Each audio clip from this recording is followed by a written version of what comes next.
ancient Indians of Peru were a highly advanced civilization who lived thousands of years ago in the jungle of South America. Their traditions speak of visiting spaceman.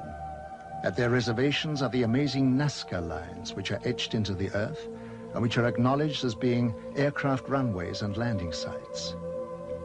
Artifacts of great age have been found which closely resemble aircraft of today.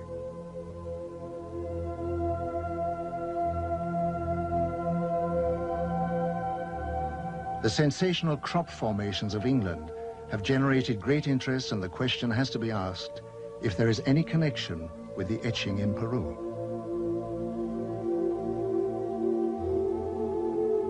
Ich kenne die Hopi-Indianer sehr gut. Sie leben heute in Arizona. Aber ihre alte Geschichte. I know the Hopi Indians very well. Today they live in Arizona. But their old traditions say that many, many thousands of years ago their home was in South America, and that at that time they were descended upon by extraterrestrial visitors called Kachinas. These Kachinas also saved the Hopi Indians when their continent threatened to sink. These heavenly beings, the Kachinas, were the teachers of the Hopi. And even today, the Hopi Indians make figures of the Kachinas for the younger generations, so that no one should forget the visit of their original teachers from outer space. And even today, the Hopi are convinced that one day the Kachinas will come again. In this connection, it's interesting that a short time ago I showed White Bear, one of the oldest members of the Hopi, pictures of the Maya cities Tikal and Palenque. He was beside himself with excitement and said, "We understand that. Our ancestors built that under the guidance of the Kachinas."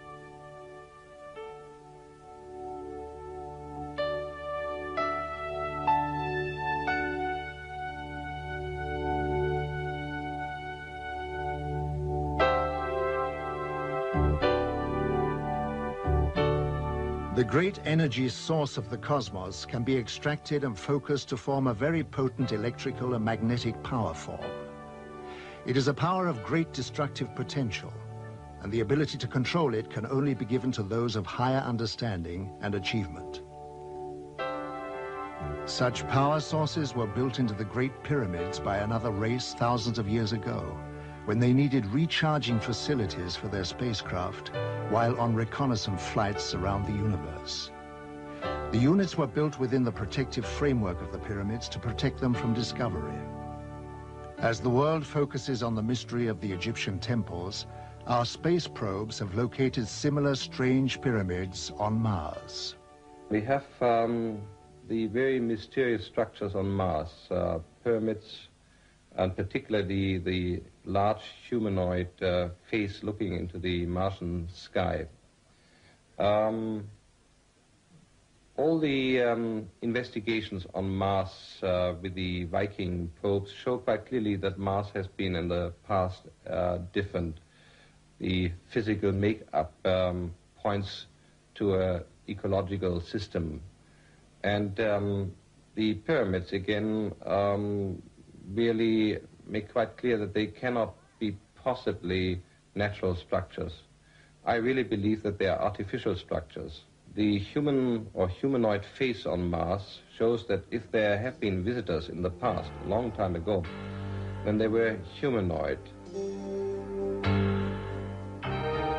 The readings of the early Bible told many stories of Earth being visited by heavenly teachers on blazing chariots who gave information of great wisdom. They told of how they had always been in the sky and would return one day. This is one of the prophecies of the Bible which was taken from the word of the visitors.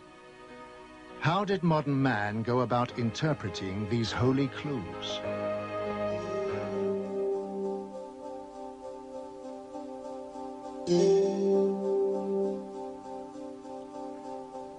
So we turned our faces towards the heavens in the hope of finding a deeper understanding of ourselves, to participate in the quest for universal knowledge, and to hold out our hands in the search for possible cosmic neighbors.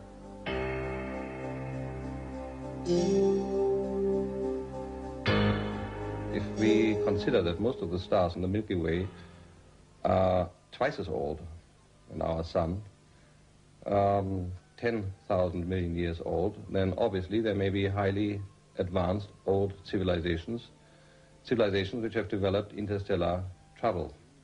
So my answer would be it is more than likely, not only possibly, but more than likely, that extraterrestrial visitors are traveling to other solar systems, other planetary systems.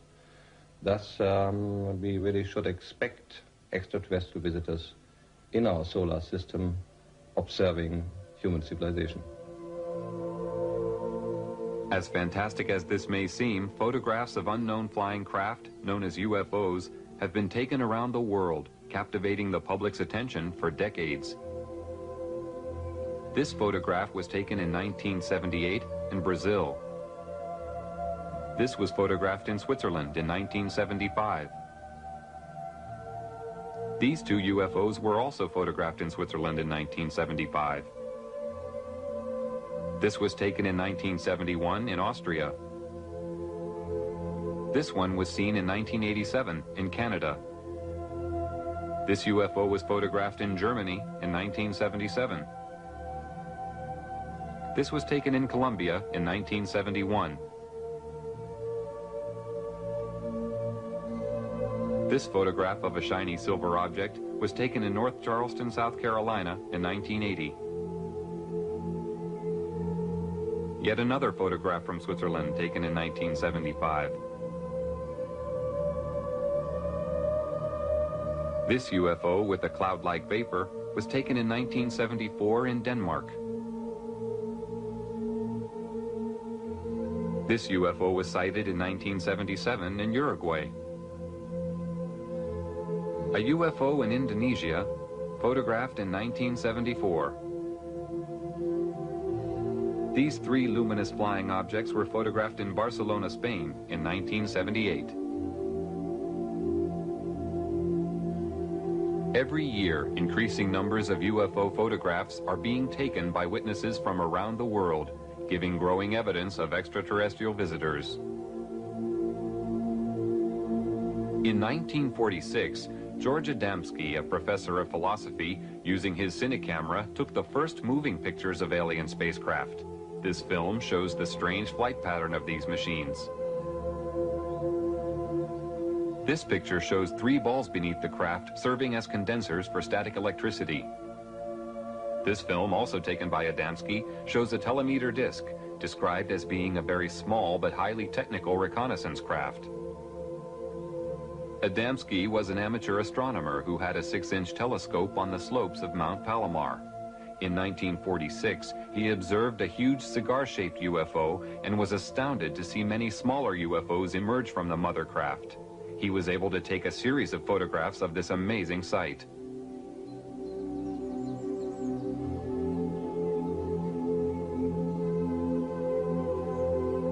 After taking many photographs of these alien flying machines, an event took place which would change the course of Adamski's life. On November 20th, 1952, he had his first contact with a human-looking alien visitor. Adamski was walking in a desert canyon in California when he came face-to-face with an extraterrestrial standing beside a landed spacecraft. The alien told Adamski that the meeting was not by accident and that he had come to give a message. He warned of the danger we were creating by exploding nuclear weapons. He said that the human race had no idea of the very powerful and deadly long-term effects we were creating, which could not only destroy ourselves, but also our planet, and that the continued use of such weapons could eventually endanger our cosmic neighbors. Adamski was asked to spread this message. The alien visitor promised that he would return and meet Adamski at a later time. Adamski was later taken for flights into space, where deeper, more meaningful messages were given to help the human race to understand another point of view of our world. Adamski devoted his time to spreading the visitor's message and was later joined by a Danish Air Force Major, Hans Petersen. Well, you see, after the contact in the desert, George had an inner feeling that this was not the end of it. On one of his flights, made more flights, but one particular he was taking on board a mothership, which is a very, very large ship, who is taking all the other vehicles into our atmosphere. And in there, he met a lot of people, and he met an old man, so to speak, a wise man, who told him a lot of why they were here and what we did wrong here on Earth. And after these experiences, George wrote a book, Inside the Spaceships. In this book, Adamski described in detail the very advanced technology used in the spaceships, including technical information on the magnetic and gravitational propulsion systems, which work on a power found throughout the universe. He also described a magnetic pole running through the center of the ship that was also a very powerful periscope, which could observe both above and below the craft with great magnification. Adamski's alien friends gave him a pendant to wear around his neck and was told it would increase his telepathic abilities and enable him to maintain contact with them. Another witness who was truly shattered by his experience when he saw and photographed a UFO was Dr. Daniel Fry. Dr. Fry was a rocket engineer and the head of a scientific team employed by the American government at the White Sands Missile Proving Grounds in New Mexico when he took these films and photographs. On July 4th, 1949, Dr. Fry was contacted by alien visitors for the first time. They informed him that mankind lives in danger of total self-destruction through means it had created itself, and that Earth technology was advancing faster than man's ability to control himself. He was told that peace was the automatic byproduct of understanding between man and race, also that the understanding of fellow human beings was the key to building a united world.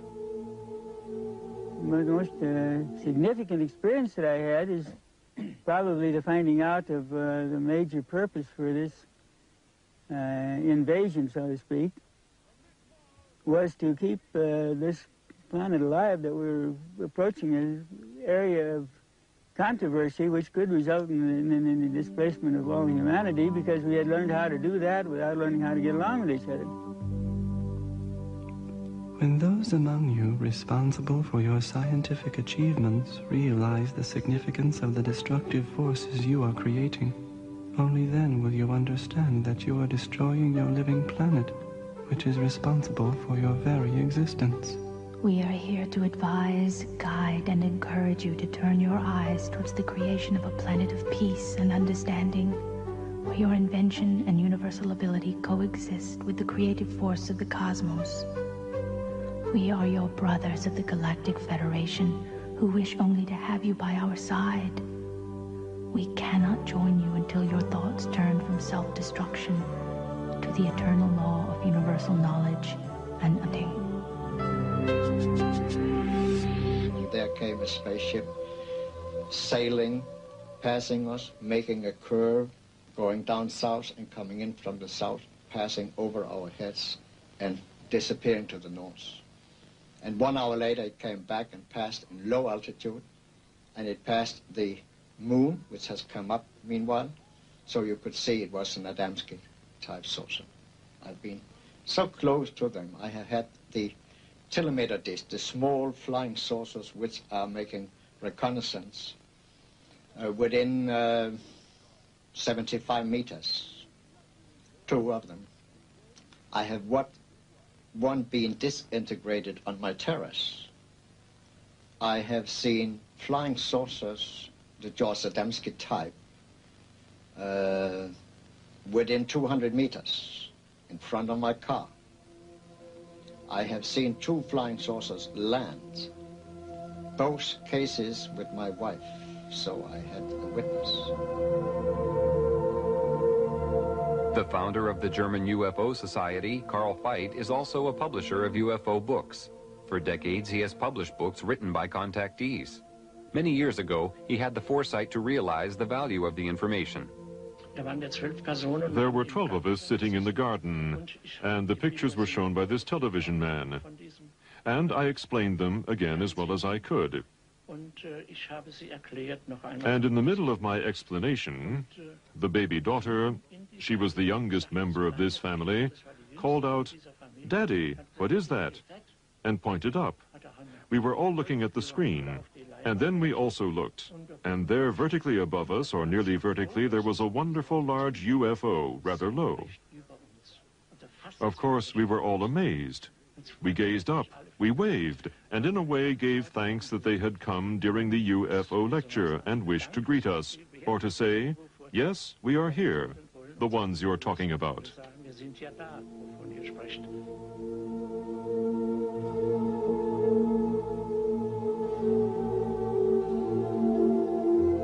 Tony Dodd is a retired British police sergeant who had a close encounter with a UFO. Since that time, he has become the Director of Investigations for Quest International, Europe's largest UFO investigation organization. I was driving a police patrol vehicle in a remote area in Yorkshire when I saw the most amazing disc-shaped flying machine. This machine was about 100 meters off the road, above the road. It was glowing white, bright white. It had colored lights rotating around the underside of it. It had a dome on the top with what appeared to be portholes. It was going at no more than 30 kilometers per hour. But the strange thing was that it was making no sound. It was the most amazing thing I've ever seen. This was no doubt a real UFO. I'm convinced of this. It did not resemble anything that we have which is flying around in the sky. It had an effect on my police car radio. It blanked out the transmissions with a very heavy static effect. The object moved away from us and disappeared into the distance and appeared to land in a forest on a hillside.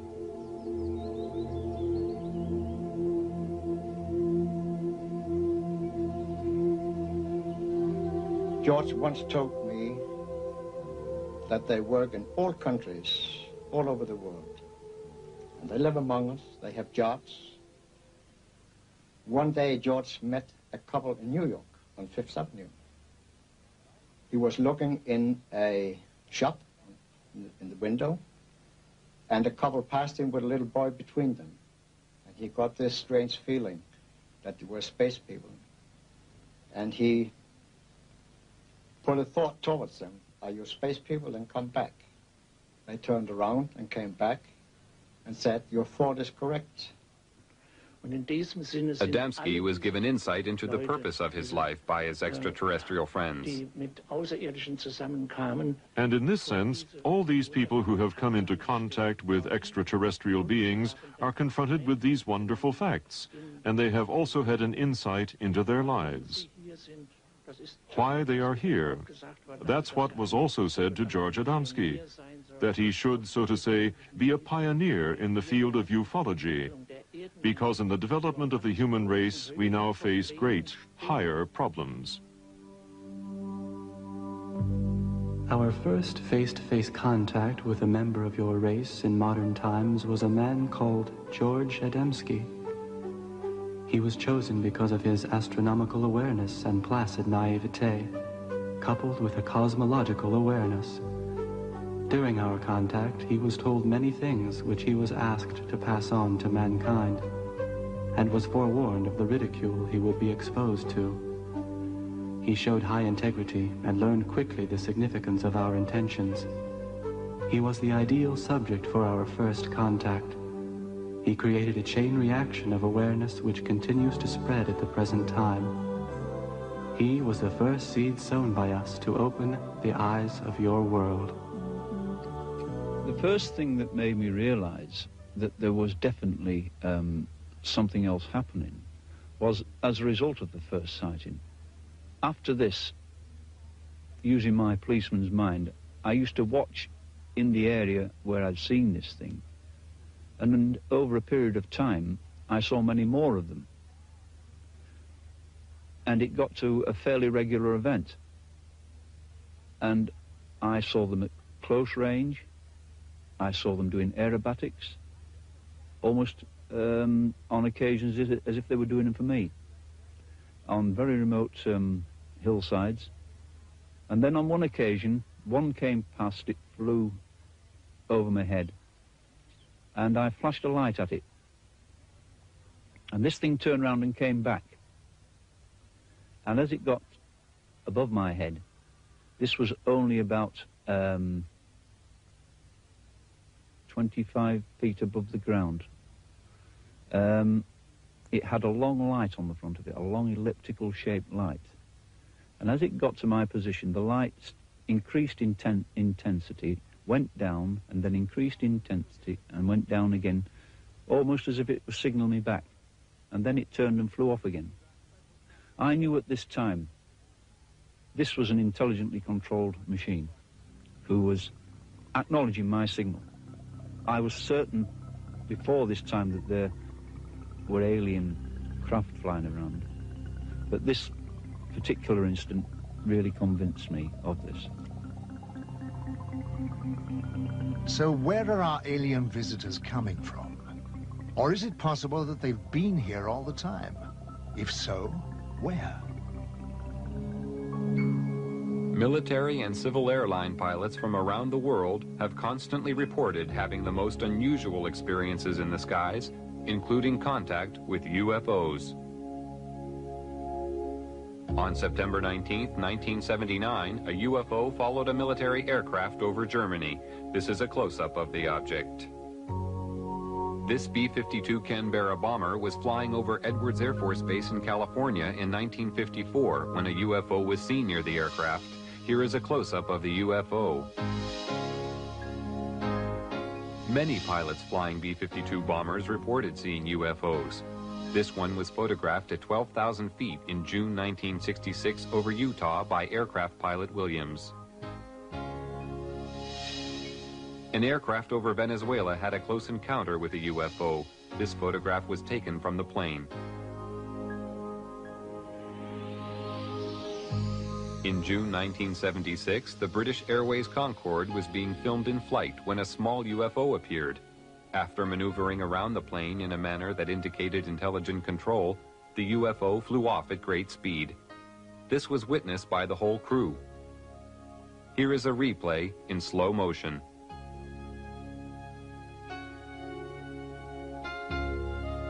Of the hundreds of UFO sightings made by aircraft pilots every year, the most amazing one was filmed from a commercial airliner by passenger Gene Oldfield as the aircraft cruised at 9,000 feet over Stafford, England on April 2, 1966. The film clearly shows the ability of the craft to perform maneuvers and feats of acceleration far beyond our present comprehension. Here is the film again in slow motion. This was one of the early films taken of a UFO. The dramatic movement of the object showed rapid, almost instantaneous changes of speed and direction, which sparked intense curiosity and confusion among the public and scientific community. No earthly aircraft of the time could perform like this. While filming from a helicopter for the U.S. Navy on April 15, 1966, Lee Hansen, a professional photographer, shot these pictures of a flying object at Catalina Island, California. The craft, which had no wings or tail fins, was 30 feet in diameter and moving at approximately 150 miles per hour. No signs of a propulsion system were visible. In late December 1978, a record number of UFO sightings were being reported by radar operators and pilots in the area of Wellington, New Zealand. Just before midnight on December 30th, 1978, Quentin Fogarty, a reporter, and a television team took off in an Argosy aircraft to fly to Christchurch. Shortly after takeoff, Fogarty was informed by ground radar that they were being followed by several UFOs. During the 50-minute flight, UFOs were seen and filmed by the crew. The UFOs were described as having a luminous base and a transparent top. The objects were performing incredible aerobatics. This movement was captured on a single frame of film.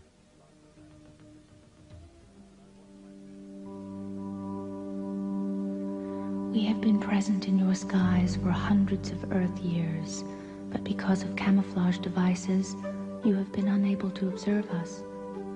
Your cosmic evolution has now developed, and the time has arrived for you to ascertain the existence of other life in your universe, resulting in us making our presence known to you. Our choice of contacts has been governed by their spiritual ability to comprehend our manifestations without anxiety or aggression. The movements of our vehicles in the air, which you find so strange, is due to the fact that we have overcome the force which you call inertia and can fly in any direction instantly without experiencing any form of pressure change. Our propulsion systems work on the principle of electromagnetism, where gravity is of no significance. The three spheres sometimes seen below our craft are our drive systems, but can be detached individually to function as surveillance probes. The magnetic pole within the axis of our craft has many functions.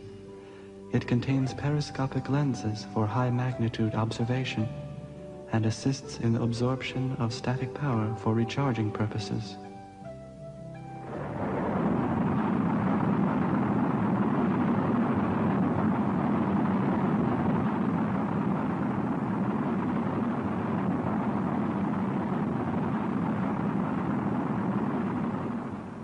It seems to me quite clear that a humanoid civilization will very likely try to find other humanoid civilizations in the Milky Way, if we just take the Milky Way as our place for travel.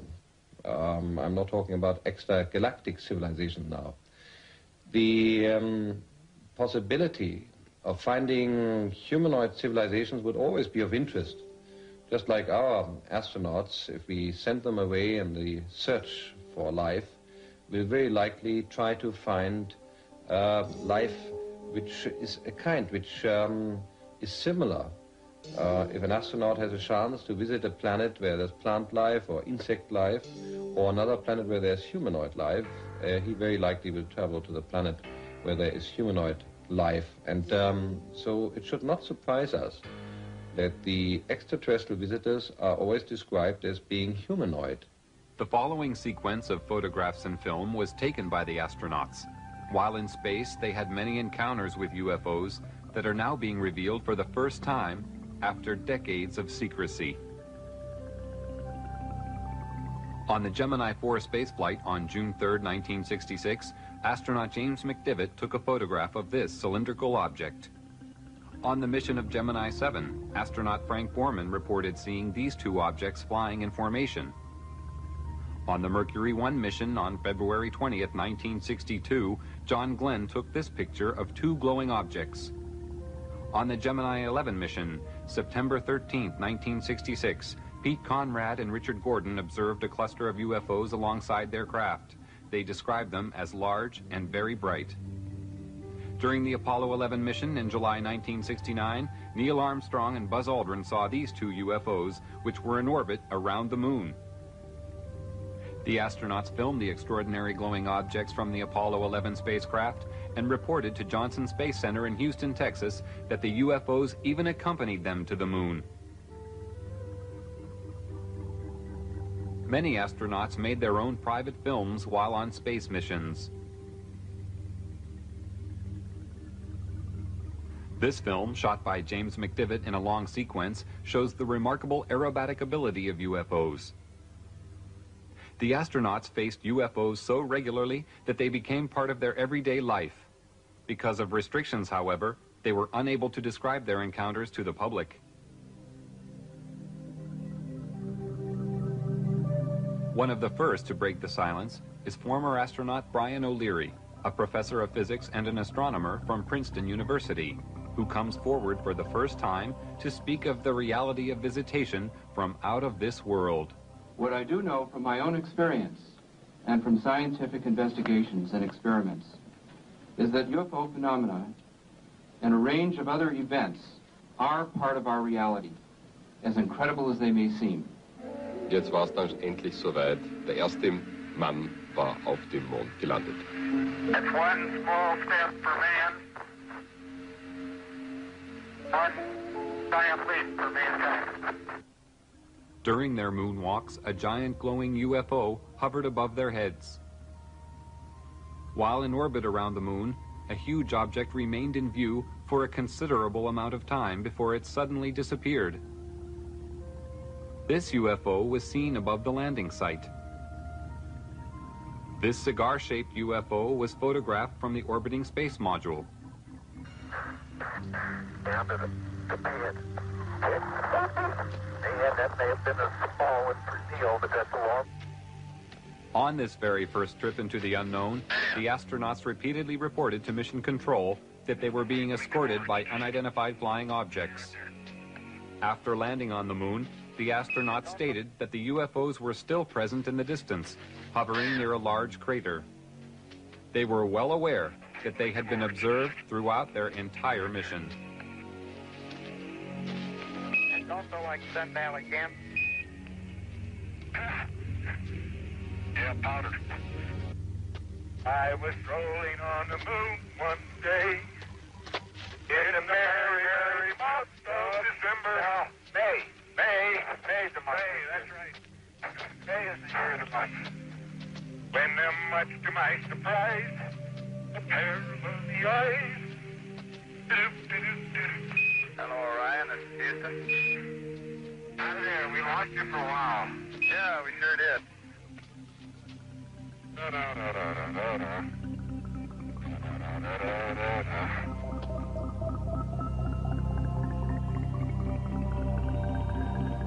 The momentous leap to the moon led to the dawning of the space age. Space travel opened up endless opportunities for mankind to explore new frontiers.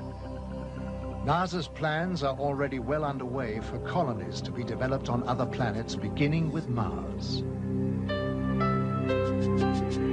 Very rarely enter the Earth's atmosphere, but on one rare occasion, this remarkable film was shot of such a ship flying at low level over Germany in 1980. The object was seen by other witnesses in a nearby village who reported seeing 3 smaller craft emerging from the larger one. They stated that the craft was at least 100 feet long. This film of a cigar-shaped mothership was taken in Rhode Island, America on June 3, 1967. The leaf effect motion of the ship is common with most sightings. Craft of this size and shape have been reported all over the world. This aerial photo was taken by Inaki Ozis while flying at 8,000 feet in February 1968. Probably the same cigar-shaped mothership was photographed in Texas 10 days later.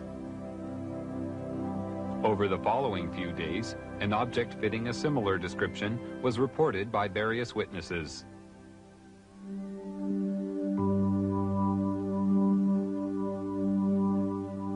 Life aboard our motherships is ruled by a mixture of self-discipline, love of each other, and the merging of all spirits into one. Every need is catered for in respect of rest, recreation, and meditation of the soul. Illness does not prevail, but analyzation and antidotal equipment is always ready in case of unexpected or unknown space microbes attacking the craft or our bodies. Our food is comprised of a rotation of the many choices available on our own planet, but does not include the flesh of other life forms. We do occasionally take the fruit of certain organic trees and shrubs found on other planets, but only when they are known to be totally safe and pollution-free. Our water on the craft is produced by cosmic conversion. All byproducts are disposed of by the disintegration of the composite molecules. The psychological spirit of each of us is at one with the elements which surround us, and when we are at one with our universe, we are at peace.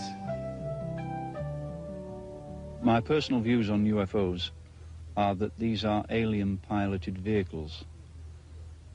When I say alien, I mean alien to anything we know. That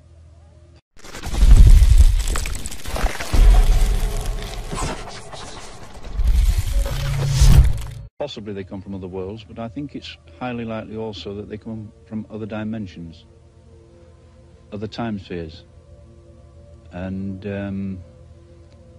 that there isn't one type of alien coming here.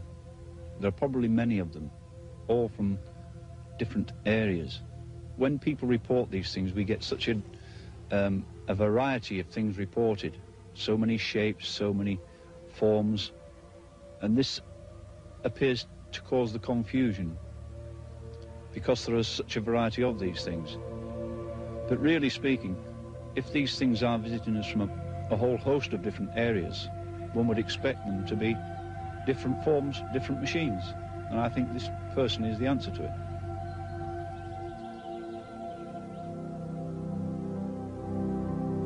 Meanwhile, we scan the skies with optical and radio telescopes of great power, which penetrate the universe for 15 billion light years, watching, listening for signs of intelligent life. Large numbers of people on Earth wait and watch in the hope that one day they may be contacted or visited by visitors from space. In Russia, a large crowd of people who had gathered to watch a famous singer being filmed saw more than they had bargained for when a UFO suddenly appeared above their heads. The camera crew quickly focused their camera on the object and recorded an aerial display that lasted several minutes.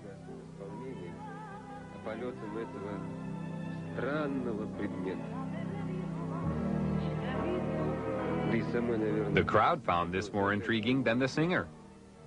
Even she eventually stopped singing to watch the UFO.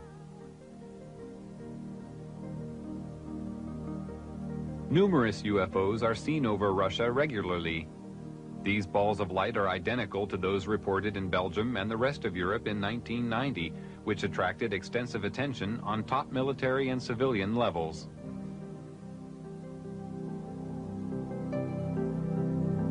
In April 1990, this cigar-shaped UFO was filmed over Russia by an amateur. These flying objects are now acknowledged by the Russian military as being alien flying machines. The nucleus, the authentic nucleus of the UFO phenomenon must be our research field, and that is certainly worthwhile. However skeptics may talk about the UFO phenomenon, whether they call people who have encountered psychopaths or even scientists who concern themselves with UFOs as cranks, we simply have to accept, if we inform ourselves, that there's a small percentage of absolute authentic cases which represent the UFO phenomenon. And we must continue to investigate this nucleus. It will be worthwhile. When I first saw my UFO, I always quote my UFO now, you've got to bear in mind I was dealing with something like this with the clinical mind of a policeman. So my immediate reaction was, well, what makes a thing like this tick? How does it go? How can you get an enormous machine like this which doesn't make sound? Why does it look so beautiful? Why did I see it? Why was it there? There's so many whys. And I knew I had to find out answers to these things. It was very, very difficult. There was no easy way of finding an answer to something like this. But it seemed to me that things naturally came my way. I started to receive reports from people as it became known I was interested in this subject. And then I had so many other incidents following this of close encounters. It was quite amazing, really, because these things seemed to know where I was, even when I wasn't on the initial hillsides where I found them. I had occasions when I would be driving down a country road, then suddenly one of these things would be in the sky, flying alongside me very close. And it was almost a cat and mouse game. And I had nothing but no fear. Never any fear, because there was never anything directed towards me which would indicate there was any hostility. And so I got a sort of affection for them. I had to keep thinking, what kind of technicians put something like this together? Because it was such an amazing thing. But I knew that this thing was not from here. For the past 45 years, people from every country have reported seeing UFOs.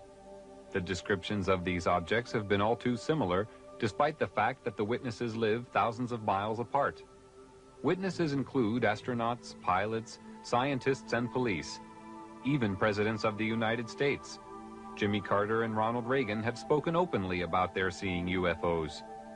Since 1945, an estimated 5 million UFO sightings have been reported from across the world. Most sightings are of singular objects, although many are of 2 or 3. In some cases, large formations have been spotted. The greatest number of UFOs usually appear after 9 p.m. Although a large percentage of these sightings can be explained as natural phenomena, many cannot. Thousands of people are asking questions. What are these UFOs? Where do they come from? Why can't I see one? Why are they here? And more people want to communicate with the extraterrestrials, to learn more about them, get to know them, to understand. The 20th century, the winds of change began to blow. Events were to take place which would change the course of mankind forever. The atomic age had arrived.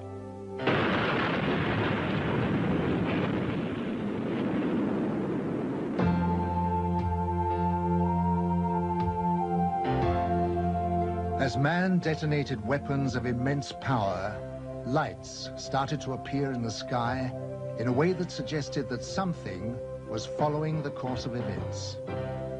The shattering thought imposed itself that we were perhaps not the only inhabitants of the universe. Since the beginning of civilization, we had been watching the stars, never dreaming that they, in turn, might be watching us. History was about to change.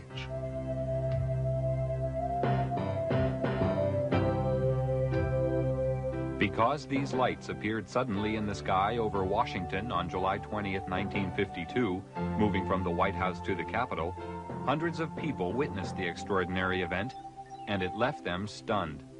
The lights instantly jumped from one position to another. They were also observed by high military officials who knew what the lights were trying to say. The public had never seen anything like this, whereas the military had already a long history of involvement with these alien visitors, but had kept it from the public. An immediate emergency meeting was called to formulate a plan to divert public attention away from the occurrences. From that day on, it was decided to place the subject under the highest classification of security. Then came the first announcement to mislead the public, made by Chief of Air Intelligence, Major General John Sanford. We can say that the recent sightings are in no way connected with any secret development by any agency of the United States. From that day on, the biggest secret of the century began. How did it all start?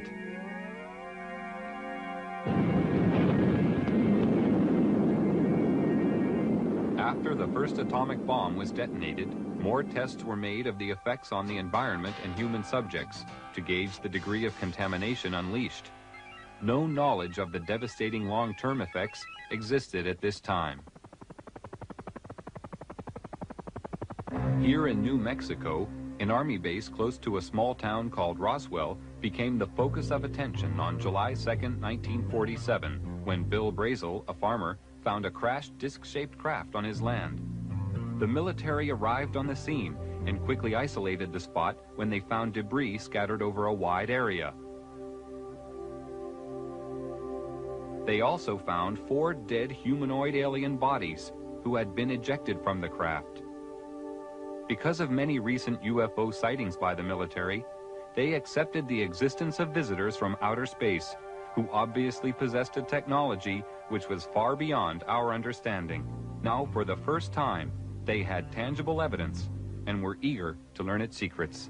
Roswell was the home of the 509th Bomber Wing, the sole American atomic bomber group.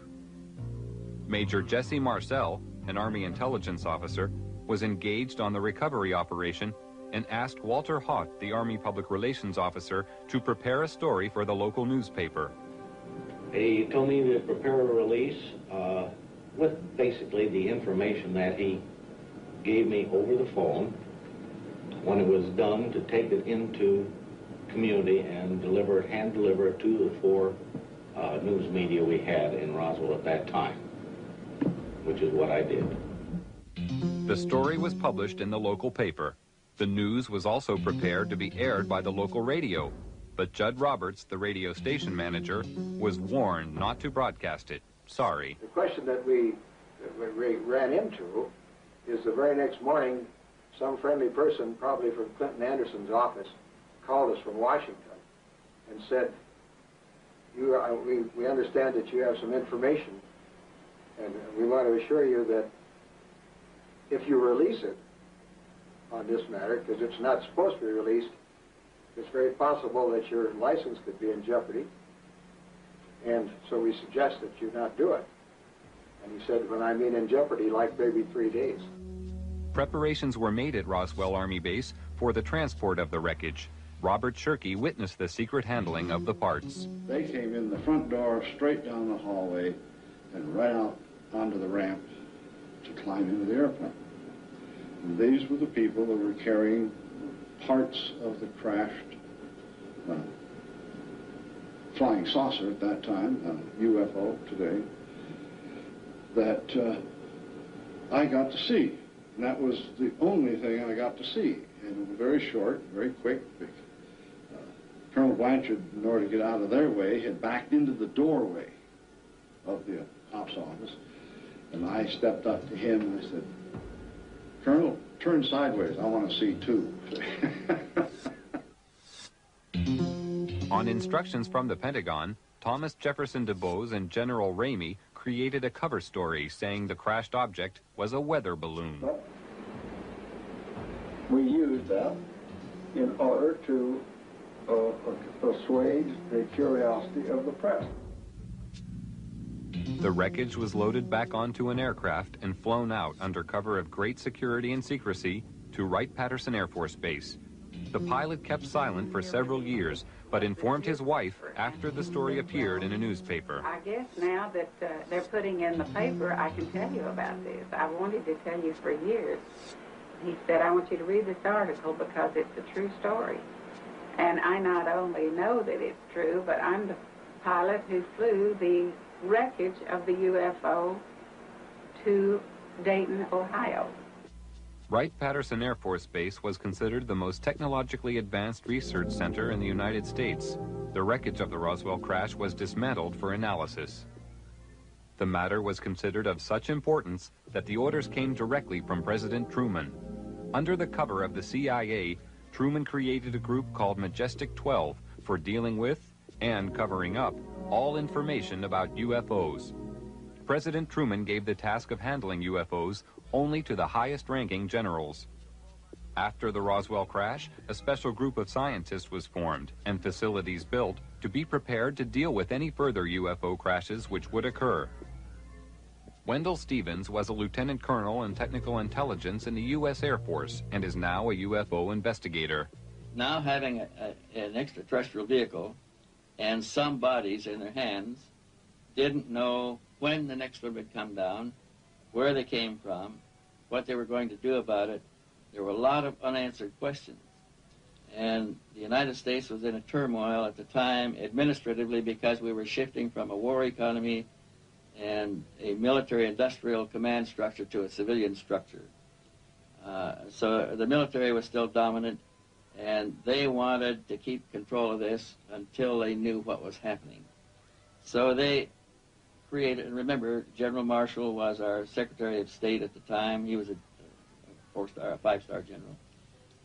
These people selected certain representatives from the military-industrial complex that they controlled, generals and admirals and certain scientists that worked with the military and worked with industrial planning. These men were designated as a task force to take charge of any event that followed. And one did. Almost a year later, on the 25th of March of 1978, the next one came down, 1948, the next one did crash, and it came down under observation by radar so that we knew where it landed at the time that it struck the ground, and a helicopter was over it in less than an hour. It reported what it observed, and the plan generated by these people from the military-industrial complex after the Roswell crash was immediately put into place. All of the generals and admirals and advisors and scientists were contacted and ordered to proceed to a base in Colorado, where they were picked up and driven to the crash site. Now, all of these men have gone to the scene to see for themselves what an alien vehicle looks like, and they were going to advise General Marshall directly, who was controlling everything from remote position from telephones, on how to proceed. And when an operation is that big, you can't cover everything up. We discovered that the owner of the property where the vehicle came down was arrested in his house with his family, and they were kept in the house for 4 days, not allowed to go outside or anything. All the roads in the area were blocked. All access was closed. People that lived close enough to know something about it were kept in their houses. Now, if it never happened, then this evidence wouldn't exist. But now we are finding solid evidence that something strange did happen and that these events actually took place. Then we found people who observed the recovery of the craft from a distance, that saw the task force moving across off-roads over country to a secure military facility at Los Alamos.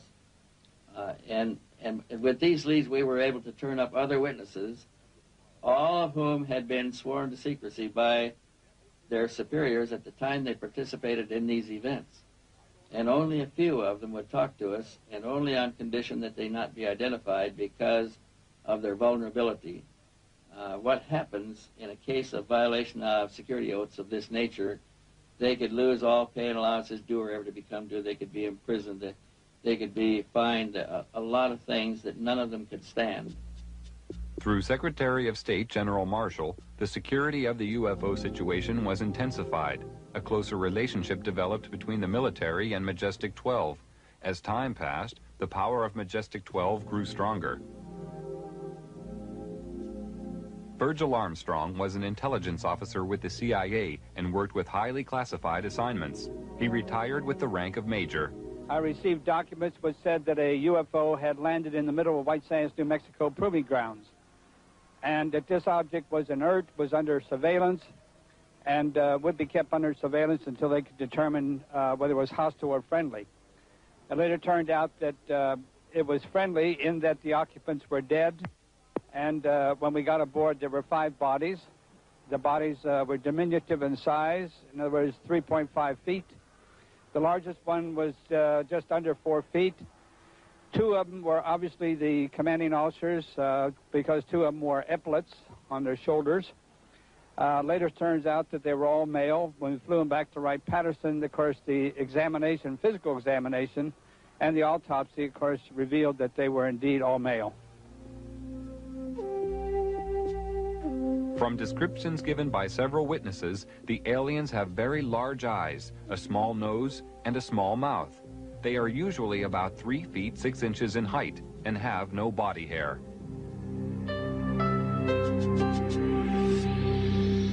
Ordered a heightened level of security after the capture of a live alien from a UFO which had crashed. Because of the ever-increasing numbers of UFO sightings at the time, it was decided to create a project called Blue Book, which was designed to suppress public knowledge and create an atmosphere of ridicule around the subject of UFOs. Professor J. Allen Hynek was a professor of astronomy and an astronomical advisor to the United States Air Force on their UFO educational program. And I know the job they had. They were told not to excite the public. Don't rock the boat. And I saw it in my own eyes happen that whenever a case happened that they could explain, which is quite a few, they made point of that and let that out to the media. Things that the cases that were very difficult to explain, they would jump handsprings to keep the media away from it. For they had a job to do, to, whether rightfully or wrongly, to keep the public from getting excited. A live alien was captured in 1948 after a UFO crashed in America. He refused to communicate for 1 year and was given the name EBE, or Extraterrestrial Biological Entity. He later began to communicate and gave details of his home planet. EBE had a large crystal which he linked to his mind telepathically and was able to communicate with his own race. He was also able to see into the past and future and perform many other amazing feats. He told of believing in the universe as the supreme being and stated that his race lived in harmony without wars and had nearly eliminated all diseases. He said they lived to approximately 800 years of age and that their technology was far